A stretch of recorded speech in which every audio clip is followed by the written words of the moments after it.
નમસ્કાર મિત્રો, આજે આપણે ધોરણ 9 વિષય ગુજરાતીમાં પાઠ 14મો છે વાડી પરના વાલા, જેનો સાહિત્ય પ્રકાર છે નિબંધ.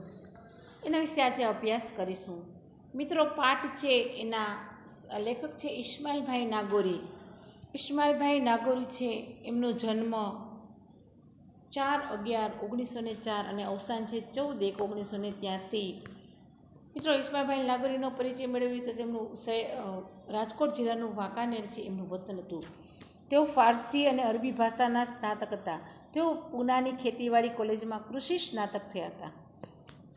સ્નાતક એટલે ગ્રેજ્યુએશન, અને કૃષિ સબ્જેક્ટમાં એને ગ્રેજ્યુએશન. સ્વરાજ લડતના સૈનિક હતા. તેઓ ઉત્તમ ગ્રામ સેવાઓ કરી હતી. લોક ભારતી ગ્રામ વિદ્યાપીઠમાં તેઓએ અધ્યાપક તરીકે કાર્ય કરેલું હતું. વનસ્પતિ જીવન દર્શનમાં વનસ્પતિ જીવન વિશે સુંદર આલેખન છે.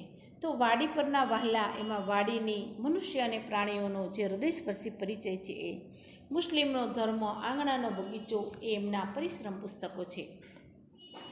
મિત્રો, પાઠમાં વાડી પર નભનારા માણસોની જીવનની વાડી કેવી હોય, કેવા ઓતપ્રોત થયેલા હોય તેનું વર્ણન છે. વાડી પર નભનારા પશુ, પંખી, જનાવરોની સૃષ્ટિ પણ કેવી આત્મીય હોય એ આ પાઠમાં લેખકે આલેખ્યું છે. ઋતુઓના અનાજ, ફળ અને એની સાથે જોડાયેલી આખી સૃષ્ટિ એ આ નિબંધમાં સર્જનાત્મક રીતે પ્રગટ થઈ છે. વાડીની દુનિયામાં કેવી ભરી અને વૈવિધ્યપૂર્ણ હોય તેનું સુંદર રસિક ચિત્ર છે એ લેખકે અહીંયા આલેખ્યું છે. મિત્રો, માણસો છે એ વાડી ઉપર તો નભે અને એમનો જીવનનો આધાર પણ હોય છે. સાથે સાથે માત્ર માણસો જ નહીં, પણ લેખક કહે છે કે પશુ, પક્ષી, જીવજંતુઓ આ બધાનો આધાર છે એ વાડી છે. એવું આ પાઠમાં સરસ રીતે લેખકે વર્ણવેલું છે. અને વાડી પર નભનારા જે પશુ પક્ષીઓ છે એની માનવીની સાથે કેવી આત્મીયતા બંધાઈ જાય તેની પણ વાત કરી છે. મિત્રો, દરેક એક સર્જકે સરસ મજાની વાત કરી છે કે ઋતુઓ છે ને, વૃક્ષો છે ને, ઋતુઓનું વાહન છે. ખબર કે હવે આ ઋતુ આવશે, આ ઋતુ આવશે, તો વાડીમાં જે વૃક્ષો હોય એમાં ફળફળાદી ઋતુ પ્રમાણેના પ્રાણીઓ અને પશુઓ બધા સાથે રહેતા હોય એવી વાડીની જે હરીભરી દુનિયા છે એનો પરિચય આ પાઠમાં લેખકે આપણને કરાવ્યો છે. તો મિત્રો, સર્જક પરિચય અને ટૂંકમાં આપણે પાઠનો પરિચય મેળવ્યો. હવે આપણે પાઠ વિશે અભ્યાસ કરીશું કે વાડીની દુનિયા છે ને એ લીલી દુનિયા, લીલી એટલે હરિયાળી, ગ્રીનરી. વાડીમાં બધું ઉગેલું હોય એટલે ગ્રીનરી. જાણે નાના મોટા જીવોનું સંગ્રહ સ્થાન. એવું કીધું કે વાડી છે એમાં માત્ર માણસ જ નહીં, પરંતુ નાના મોટા અનેક જીવ, કીડી, મકોડા, સાપ, ઉંદર, એવા અનેક જીવ, ઉધઈ, અનેક જીવ તેમાં રહેતા હોય. તો એનું સંગ્રહ સ્થાન અને એનું વર્ણન છે એ લેખકે અદ્ભુત રીતે કરે છે કે વાડીની અંદર ઉધઈનું બાંધકામ, તો વળી કીડીની કરામતો, કાકીડાની લડાઈ અને સાપના યુદ્ધ, કોયરાનું વિચિત્ર ગાન અને મકોડાની છાવણીઓ, ફરવાડીના કાફલા અને ગોકળ ગાયના ભપકા, અને પછી વીછીનો ચિરસ્મરણીય સ્પર્શ. વીછીનો સ્પર્શ થાય તો મિત્રો ક્યારેય ન ભૂલાય એવો ચિરસ્મરણીય સ્પર્શ. આ બધું દિન રાત ચારેકોર ચાલતું હોય અને કોઈ વાર આવું નજરે ચડે અને એનું ધ્યાન ખેંચાય, પણ મોટે ભાગે માણસ છે ને એ એના કામમાં છે. એને વાડીમાં આવું બધું નોંધ લેવાની સમય ન હોય. વાડીમાં જે કાંઈ થાય, વાડીની જે લીલી દુનિયા છે એનું જગત હોય, વાડીમાં નાના મોટા જીવજંતુ હોય, એમ કે છે જીવજંતુનું સગ્રસ્થાન હોય, ઉધઈ સરસ મજાનું એમાં બાંધકામ કરેલું હોય. તો વાડીમાં ઘણા બધા એની વાત કરી. ત્યાર પછી બીજા જીવોની વાત કરતા લેખક કહે છે કે વાડીમાં રહીએ ને તો દેડકાઓ તો ઘરમાં વસવાટ શોધતા નજરે પડે. વાડામાં સર્પ નોળિયા જ નહીં, પણ કાળોતરા અને માંજરના જીવન મરણના જંગ છે, સંગ્રામો છે એ પણ જોવા મળે. કાળોતરા છે મિત્રો, કાળોતરા એટલે સાપ છે, એક પ્રકારનો ખૂબ ભયાનક સાપ છે. અને માંજર એટલે બિલાડો. તો એના પણ જે સંગ્રામ, એના યુદ્ધ છે જોવા મળે. હાથના કણા ચાચેથી પૂરા કરતા લડેલા. કણા છે એ સાપનું બચ્ચું હોય, એ લે અવાજ કરતું 7ની સંખ્યામાં રહેતું એક પક્ષી છે, એને લલેડા કહેવાય. એ લગભગ લે બોલે એટલા માટે એને લલેડા એવું કહેવામાં આવે છે.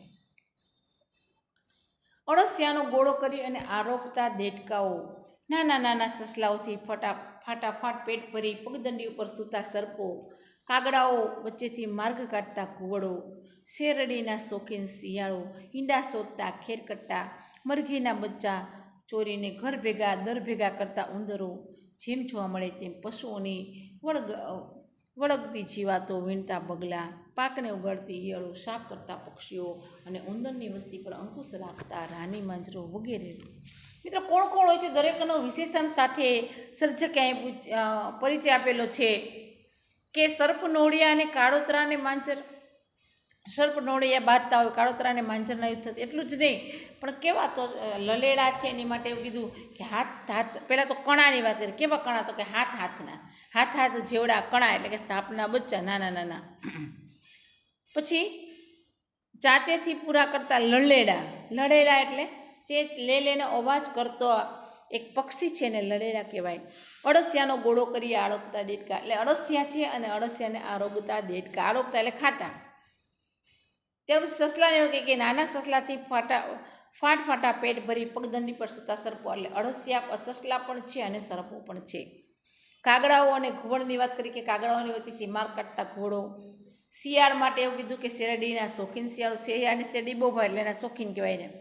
ત્યાર પછી ખેરકટ્ટા એ પણ એક પ્રકારનું પેલું છે, એટલે એની માટે પણ એવું કીધું કે ખેરકટ્ટા છે એ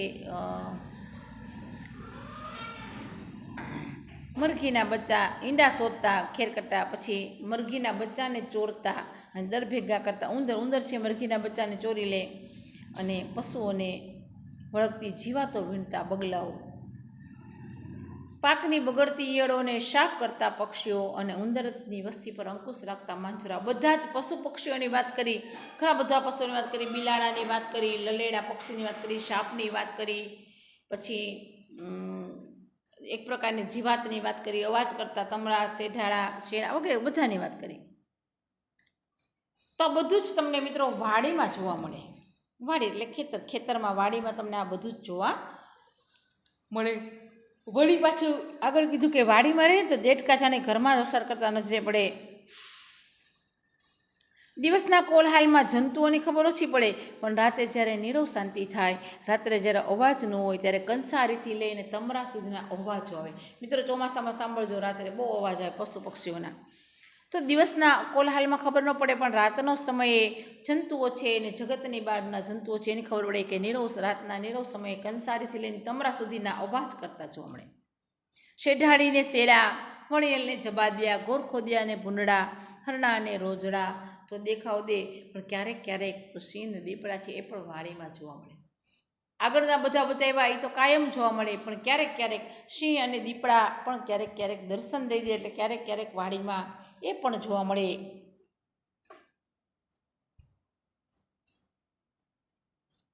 વાડીમાં રહેનારા અને આવનારા આ રીતે સૌ ભાતના હોય. ખેડૂતનો ખાસ ધ્યાન જો વધુ રંજાડતા હોય ને વધુ કચાડતા હોય તો એ જીવતી વાડીના જીવ માત્રને જોનાર બાળકો તો ઢેલે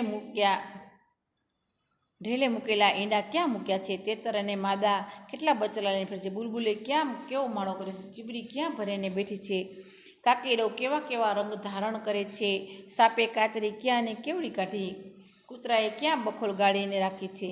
આ બધું જ બાળકોની નજરમાં આવી જાય. ખરું જોતા જીવનનો જે ખજાનો વાડીમાં ભર્યો હોય એના એ પોતે પણ અગત્યના ભાગ જેવા જોઈશે. વાડીના રહેનારા અને આવનારા આ રીતે ભાતના હોય. એવું કીધું કે વાડીમાં રહેતા બધા ભાતના એટલે જુદા જુદા અલગ અલગ પ્રકારના હોય. કોઈક ખેડૂતને ખાસ ધ્યાન દોરે, ખેડૂતને વધારે રંજાડે તેનું ખાસ ધ્યાન દોરાય ત્યાં. અને બાકી ઢેલ છે, જીવાત છે, તેતર છે એ વગેરે તો બાળકો પ્રત્યે વધારે ધ્યાન જાય બાળકોનું ત્યાં. દરેક ઋતુ લેખક કહે છે કે દરેક ઋતુ છે પોતાનો પ્રત્યક્ષ પદાર્થ પાઠ લઈને કંઈક લઈને આવે. દરેક ઋતુ પ્રત્યક્ષ પદાર્થ પાઠ લઈને આવે. દરેક ઋતુ આવે એટલે એની કંઈક નિશાની લઈને. લેખક કહે છે કે દરેક ઋતુ એની કંઈક નિશાની લઈને. શું કામ એવું કહે છે? તો મિત્રો તમે જોજો, જ્યારે ઉનાળો શરૂ થવાનો એ પહેલાં આંબામાં મોર આવી જાય, તમને ખબર પડે કે હવે ઉનાળો છે શરૂ થાય. તો દરેક ઋતુ છે એને આવનારા જે ઋતુ છે એની કંઈક વાત કરતા હોય. એવું કીધું પ્રત્યક્ષ પદાર્થ દ્વારા બોધ આપે એમ પ્રત્યક્ષ પદાર્થ પાઠ છે એ લઈ અને આવે છે.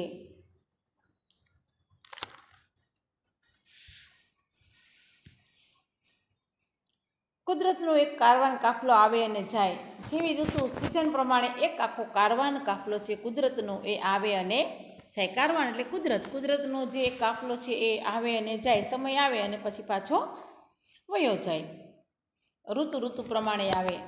અને આ બધા જ પોતાના હોય એમ વાડી તો શું, વાડીનું કામ તો બધાને આશ્રય આપે. એ સૌને પોતાનો આશ્રય આપે. તો વાડી શું આપે? તો કે આશ્રય, આવાસ, આકાર અને આહલાદ આપે છે.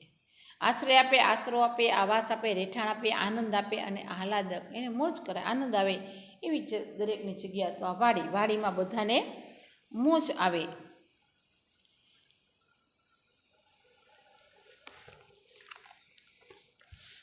સવારથી સાંજ સુધી વાડી પરનું કામ ચાલુ ને ચાલુ હોય. રાત્રે પણ ઢોરને માટે ચીવટવાળા હોય. તે સૂવે તો બાળકની માતાની માફક જ સૂવે. બાળકની માતાની માફક એવું શું કામ કીધું? કે બાળક ઘડીએ ને ઘડીએ જાગી જાય તો બાળકને ભીનું નથી કર્યું, એને બહુ સાવચેતી લેવી પડે. તો જેને ઢોર ઢાંખર છે એને ધ્યાન રાખવું પડે કે રાત્રે જંગલી પશુ આવી અને એને ઉપાડીને જાય. એટલે ઢોર ઢાંખર જેના છે એને ધ્યાન રાખવા માટે ઢોર ઢાંખર જેના હોય એના માલિક છે. બાળકની માતાની જેમ એમને ઉપમા આપે છે કે બાળકની માતાની જેમ એ લોકો સૂવે. કેમ કે એને પોતાની ઢોરની ચીવટ હોય કે રાત્રે કદાચ કોઈક આવી જાય હિંસક પ્રાણી અને કંઈક કરે, એના કરતાં એ પહેલાં જ ધ્યાન રાખી અને એ સૂવે છે. આમે નિંદ્રા એની કેવી? તો કે અડધા જાગ્રત જેવી. તો વળી ક્યારેક એવું કહે છે લેખક કહે છે કે સવારથી સાંજ સુધી વાડીમાં કામ અને કામ જ ચાલતું હોય. રાત્રે પણ ઢોરની ચીવટવાળા જે છે વાલી, એ બહુ ઓછા માલિક છે જાગતા હોય. એની નિંદ્રા બાળકની માતા જેવી હોય. અને છતાંય વાડીમાં તો ડાયરા છે, જામતા હોય, જલસા થતા હોય. મિત્રો, ડાયરા એટલે એકઠા થવું, બધા ભેગા થાય વાડીમાં. એ ડાયરા છે એ વાડીના જામતા હોય. બધા મિત્ર મંડળ છે એ ત્યાં ભેગા થતા હોય. ભજીયાની નાનતેને એ બધી પાર્ટીઓ છે એ ચાલતી હોય ત્યાં. તો વાડી છે ને એમાં બધા જલસા શરૂ હોય. એવું કે છે કે વાડી છે એમાં ડાયરા હોય, જલસા થતા હોય. મોસમની લોકો મોજ માણતા હોય. દાખલા તરીકે ઘઉંની સિઝન હોય તો લીલા પોક આવે, ખૂબ મજા આવે. ચણાની સિઝન હોય તો લીલા ચણા ખાવાની ખૂબ મજા આવે. મકાઈ હોય તો મકાઈના ડોડાની મીચબાની ચાલતી હોય.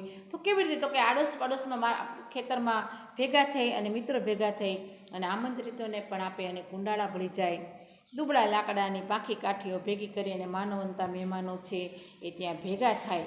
મહેમાનોને ત્યાં બેસાડવામાં આવે. સ્વયંસેવકો કોઈ ઘણા બધા સ્વયંસેવકો એટલે કામ કરે એવા ઘણા બધા માણસો એમાં હોય. એ આ લાકડાના જે કાંટા છે એ ભેગા કરી આવી અને કાંટા લઈ આવીને ત્યાં ચૂલો કરવામાં આવે અને એના ઉપર આ બધું માનવંતા એટલે માનની મહેમાનો છે એને બોલાવવામાં આવે. ત્યાર પછી ભૂટા પીળા અને પોણા કાળા વેચવામાં આવે. ભૂટા છે એટલે પેલા મકાઈના ડોડા એ અને બાકસ એ બધું શેકી અને લોકોને આપવામાં આવે. અડધા પીળા અને અડધા કાળા એવા કરવામાં આવે. પોકનું ટાણું. પોક એટલે તો કે ઘઉં, બાજરી, જુવાર વગેરે ડુંડા હોય ને એનો કાચા લીલું અનાજ તેને પોક કહેવાય. તો પોકનું ટાણું હોય ને ત્યારે કોઈ એનો આનંદ લેવા ચૂકે નહીં.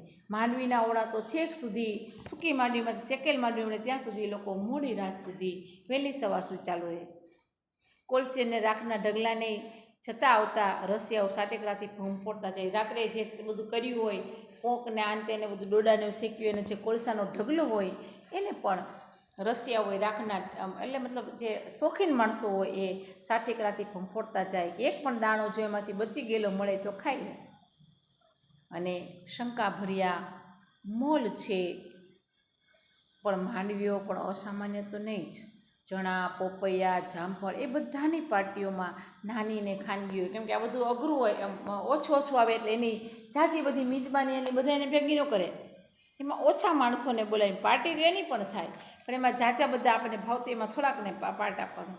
એટલે ઓછા લોકોને બોલાવી ચણા, પપૈયા અને જામફળ એની પણ નાની અને ખાનગી પાર્ટીઓ થાય. ઘણી ભાગે એકાદ સાહસિકની સફરના ફળ એ હોય.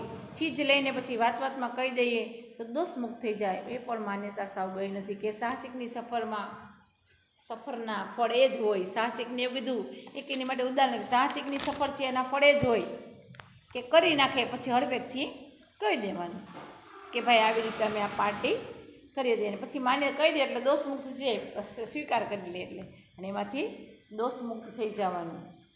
ખાવા પીવાને જ માણસો મળે એવું નથી કાંઈ, કે માણસો માત્ર ખાવા પીવા માટે, મોજ કરવા માટે, જલસા કરવા માટે મળે એવું નથી. પરંતુ માણસો તો છે ને ખાવા પીવાની સાથે સાથે કામ કરવા પણ ભેગા થાય. તો કેવી રીતે? તો કે દિવાળી સમય આવે તો વંજી બાંધવા, નળિયા ચડાવવા, ઘઉંના પાડા, ખેતરમાં ઘઉંના પાડા બંધાવવાના હોય. કોઈ વાર કોઈક સાતીનું કામ હોય તો પણ સાથે આજુબાજુવાળા ભેગા કરીને કરે. ઝાઝા હાથનું માગતું કામ તાત્કાલિક અને ઝડપી પૂરું થાય એટલે લોકો પણ એકબીજાને ત્યાં જાય અને સાથે કિલોલ કરી અને કામ કરે. મિત્રો, ગામડામાં હજી પણ આવું જોવા મળે કે માણસો છે એકબીજાને મદદરૂપ થાય, ત્યાં જાય એકબીજાને વંજી બાંધવા, પેલા નળિયાવાળા મકાનો એની વંજી બાંધવાની હોય, પછી ઘઉંના પાડા તૈયાર કરવાના હોય, નળિયા ચડાવવાના હોય. કોઈક વાર ખેતરમાં શાંતિનું કામ પણ કરવાનું હોય તો પણ બધા મિત્રો સાથે મળીને કરે, આજુબાજુવાળા.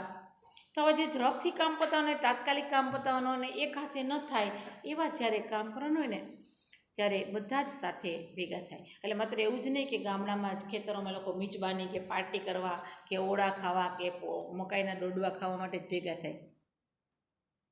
જ્યારે શેરડી હોય અને એનો ચીચોળો ચાલુ કરે ત્યારે સગાવાલા પણ મદદ આવી જાય. એટલું જ નહીં, અરસપરસની ઢાલવાળા હોય એ પણ ખેડૂતોની સાથે સામેલ થાય અને આ પ્રસંગ છે એ બધા સંપી સાથે મળી અને ઉકેલ લે. અને આ જ વાડીઓનો જલસો છે. સવારથી સાંજ સુધી વાડીનું કામ હોય અને કામ ચાલ્યા જ કરે. અને આ કામની વ્યસ્તતા માટે કામ છે એની વાત લેખક કરે છે કે કામ છે તો ચાલ્યા જ કરે અને છતાંય કામની વચ્ચે પણ આનંદ કરે. એ જ સાચી વાત છે. મિત્રો, એક સરસ મજાનો એક કિસ્સો છે, આપણે આની સાથે વાત કરીએ કે કામ તો બધા જ કરે પણ કામની સાથે સાથે એમાં આનંદ મેળવે, આનંદની સાથે કામ કરે એ જ સાચું કામ. તમે પણ ભણવાનું કામ કરો છો, હું પણ તમને ભણાવવાનું કામ કરું છું, મમ્મી કે પપ્પા જે કાંઈ નોકરી કરે પણ આનંદની સાથે જે કામ કરે નહીં. અને ગામડામાં તમે હજી જાઓ તો દરેક કામ છે એવા આનંદની સાથે થાય અને મદદની ભાવના બહુ જ. ત્યાં ગમે તેને ત્યાં કામ હોય તો તરત લોકો દોડી આવે, કામ કરાવે.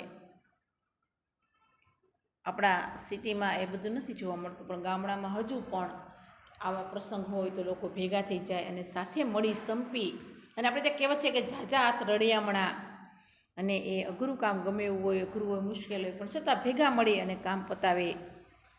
એમાંય ત્યાં કોઈ ખેડૂતની સાથે મેં તમને કીધું એમ ચીચોળો ચાલુ કરવાનો હોય, ગોળ બનાવવાનો હોય કે ગમે કાંઈ કાર્ય હોય પણ બધા ભેગા થાય. આજુબાજુના ખેતરવાળા પણ આવે.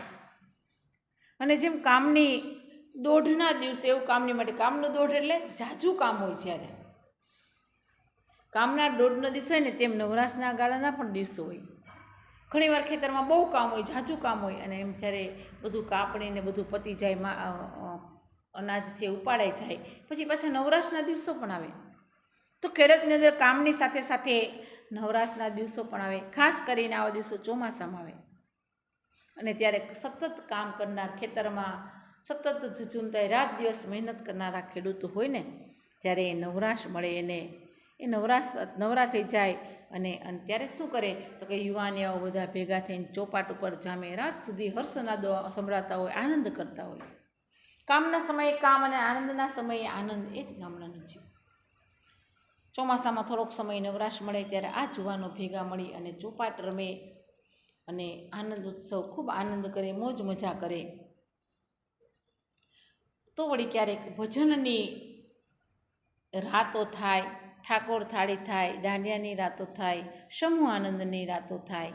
ગામ કરતાં આ બધા જ પ્રસંગો વાડી ઉપર છે ને વધારે દીપી ઉઠે. એવું લેખક કહે છે કે વાડીની ઉપર આ બધા જ કામો છે એ દીપી ઉઠે. એક સરસ મજાની છેલ્લા પેરેગ્રાફમાં લેખક વાત કરે છે કે આ તો થયા ખાસ પ્રસંગો, પણ રોજિંદા કામોમાં જ્યારે 5 માણસો ભેગા કામ કરતા હોય ને ત્યારે એકાદ આનંદી જીવડો સૌને ટોળ ટીખળ અને ચાળા અને ગપસપ કરી અને રમૂજથી મજા પીરસતો હોય. અને આ બધો આનંદ જ છે. લેખક કહે છે કે જો આ બધો આનંદ ન હોત ને તો શું થાત, તો કે કામ છે ઢસરડો બની જાત.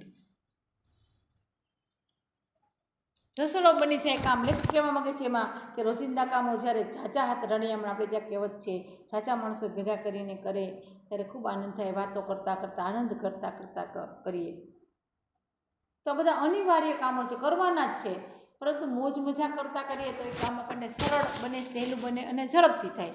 નહીંતર તો લેખક એવું છે કે જો ન કરીએ એવું તો ઢસરડો બની જાય, અનિવાર્ય, કે પરાણે કરવું પડતું કામ છે અનિવાર્ય, એટલે એનો કંઈ ઉપાય નથી, એટલે આપણે કામ કરવું પડશે ને એટલે ઢસરડોની જેમ એનું કામ કરવાનું થાય.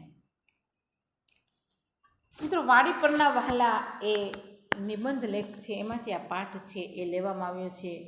આ પાઠના આપણે હવે સ્વાધ્યાય પ્રશ્નોત્તર છે એની ચર્ચા કરશું. પાઠ ખૂબ નાનકડો છે, સાવ નિબંધ લેખન છે, એટલે તો તમે બરાબર સમજી ગયા હશે કે વાડી પર કેટલા આનંદ થાય, કેવું લોકો ગામડામાં ભેગા થાય અને આનંદ કરે એની વાત આ પાઠમાં સરસ મજાની. માત્ર માણસ જ નહીં પણ માણસની સાથે પશુ પક્ષી જીવજંતુઓ દરેકની સૃષ્ટિ છે, સરસ મજાનું વર્ણન અલંકારની સાથે સરસ મજાના વિશેષણ આપી અને લેખકે કર્યું છે. સાથે સાથે ઋતુના અનાજો, ફળ, લોકોની જે મીચબાનીઓ છે એની પણ વાત આ પાઠમાં લેખકે સુંદર રીતે રજૂ કરી છે. એક સરસ મજાનું ગામડાનું વૈવિધ્યપૂર્ણ રસિક ચિત્ર આપણી સમક્ષ લેખકે રજૂ કરેલું છે. તો હવે આપણે પાઠ છે એના સ્વાધ્યાય પ્રશ્નોત્તર છે એની આપણે ચર્ચા કરીએ. મિત્રો, સ્વાધ્યાય પ્રશ્નોત્તર લખતા પહેલાં તમારે પાઠનું નામ, સર્જક પરિચય, શબ્દાર્થ લેખન, એમાં શબ્દાર્થમાં વ્યાકરણ લેખનના જેટલું હોય બધું જ, દાખલા તરીકે શબ્દ સમજૂતીમાં સમાનાર્થી શબ્દ છે, વિરુદ્ધાર્થી શબ્દ છે, તળપદા શબ્દ છે, અને ત્યાર પછી સ્વાધ્યાયમાં MCQ અને પ્રશ્નોત્તર છે એની આપણે ચર્ચા કરીશું. તો આપણે એના પ્રશ્નો વિશે જોઈએ તો નીચે આપેલા વિકલ્પમાંથી યોગ્ય વિકલ્પ શોધી જવાબ લખો. તો બાળકોની નજરમાં શું આવી જાય? તો બાળકોની નજરમાં ઠેલે કેટલા ઈંડા મૂક્યા, બુલબુલે ક્યાં અને કેવો માળો કર્યો, કાકીડાએ કેવા રંગો ધારણ કર્યા, ત્રણ વસ્તુ છે આવી જશે. જંતુ જગતના દર્શન માટે કયો સમય વધારે? તો લેખકે છે રાતના નીરવ સમય વધારે, શાંત નીરવ. કુદરતના કારવાન કાફલાને વાડી શું આપે છે? તો કે આશ્રય, આવાસ, આકાર અને આહલાદ. વાડી કશું જ આપતી. તો મિત્રો A અને B બંને આવશે. વાડીમાં ક્યારેક કયા પ્રાણીઓના દર્શન થઈ જાય? તો વાડીમાં ક્યારેક દીપડા અને સિંહના દર્શન થઈ જાય. હવે 2-3 વાક્યોમાં જવાબ છે. ચોમાસાના નવરાશના દિવસોમાં લોકો કઈ રીતે આનંદ મેળવે છે? તો ચોમાસાના નવરાશના દિવસોમાં લોકો ખાસ કરી મોડી રાત સુધી એમના અવાજ સંભળાય છે. ખાસ કરી યુવાનો ચોપાટ રમતા હોય છે. રાત્રે ધૂન ભજન થાય છે. ઠાકોરજીને નૈવેદ્યની થાળી ધરાવવામાં આવે છે. આ ઉપરાંત દાંડિયા રાસની રમઝટ બોલાવી અને લોકો સમૂહનો આનંદ મેળવે છે. ઝડપથી પતાવવાના કેવા કામો માટે લોકો એકબીજાને ત્યાં જાય છે? તો ઝડપથી પતાવવાના કામ જેવા કે નળિયા ચડાવવા. મિત્રો, નળિયા ચડાવવા એટલે જેને કાચું મકાન, જૂનું મકાન હોય નળિયાવાળું, એને ત્યાં કદાચ ગામડે તમે જોયું હશે કે નળિયા છે એ નવા ચોમાસામાં એને બાંધે, ફરીથી ગોઠવે સરસ, કે જેથી કરીને વરસાદ ઘરમાં ન આવે. તો નળિયા ચડાવવા, ઘઉંના પાળા બાંધવા, કોઈક વાર શાંતિનું કામ વગેરે કામોમાં ઝાઝા હાથની જ્યારે જરૂર પડે ને તેવા કામ પૂરા કરવા માટે લોકો એકબીજાને ત્યાં જાય અને સાથે મળી અને સૌ કામ કરે. ત્યાર પછીનો મિત્રો પ્રશ્ન છે 7-8 લીટીમાં એનો ઉત્તર લખો. પ્રશ્ન છે વાડીની લીલી દુનિયા વચ્ચે કેટલા જગત, કેટલા એટલે કેટલા અને કેટલા દ્વિરૂપ શબ્દ છે. આ વાક્યને આધારે, પાઠને આધારે એની ચર્ચા કરવાની છે. તો પહેલાં સર્જક પરિચય, કર્તા, કૃતિ, સાહિત્ય પ્રકાર લખી અને પછી આપણે પ્રશ્નનો જવાબ શરૂઆત કરીશું કે વાડીની લીલી દુનિયાની વચ્ચે કેટલા જગત હોય છે. નાના મોટા જીવોનું સંગ્રહ સ્થાન, ઉદયનું બાંધકામ, કીડીની કરામતો, કાકીડાની લડાઈ, સાપના યુદ્ધો, કોયરાનું વિચિત્ર ગાન, મકોડાની છાવણીઓ, ભરવાડીના કાફલા, કુકરગાયના ભપકા, વીછીનો ચિરસ્મરણીય ચરણ સ્પર્શ. આ બધું દિન રાત દિન રાત એટલે રાત અને દિવસ. અને આવશે એટલે દ્વંદ્વ સમાસ, ચારેકોર બધું ચાલતું હોય છે. કોઈક વાર આવું નજરે ચડે ત્યારે લોકોનું ધ્યાન ખેંચાય. આ ઉપરાંત બીજું તો કે વાડીમાં અળસિયાનો ગોળો કરી આરોગતા દેડકા, નાના આકડા સસલાઓથી ફાટફાટ પેટ ભરી પગદંડીઓ પર સૂતા સર્પ, કાગડાઓની વચ્ચેથી માર્ગ કાઢતા ઘુવડો, શેરડીના શોખીન શિયાળો, મરઘીના બચ્ચાને ચોરીને ઘર ભેગા કરતા ઉંદરો. મિત્રો, સરસ મજાના જે અલંકાર આપ્યા છે, અલંકાર પ્રચુર શબ્દો વિશેષણ વાપર્યા છે. એની ઓળખાણ આપે છે, દરેકની અલગ અલગ. પૂછે કે અળસિયા માટે કઈ, તો કે અલગ. દેડકા માટે તો કે અળસિયાને વાગોળતા. સાપ માટે કઈ ઉપમા આપી, તો કે સસલાથી પેટ ભરતા. કાગડા ઘુવડ માટે તો કે કાગડાઓની વચ્ચેથી માર કાઢતા. શિયાળને શેના શોખીન કીધા, તો કે શેરડીના. ઉંદર માટે શું આ કીધું, તો કે મરઘીના બચ્ચાને ચોરીને ઘર ભેગા કરતા. પછી બગલા માટે તો કે ઝીણી ઝીણી પશુઓની વળગતી જે જીવાતો છે એ ખાતા બગલા. પક્ષીઓને તો કે બગડતી, પાકને બગડતી ઈયાળોને ખાતા પક્ષીઓ. પછી શેઢાડી, શેડા, વાણિયા, જબાદિયા, ઘરકોદિયા, ભૂંડડા, હરણા, રોજડા.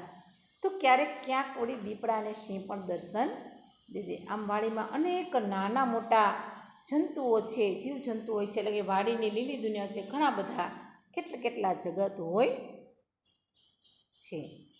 મિત્રો અહીંયા પાઠ છે પૂરો થશે. આ પાઠ છે તમારે સ્વાધ્યાયના પ્રશ્નોત્તર, શબ્દાર્થ એ બધું તમારે તમારી બુકમાં લખવાનું રહેશે.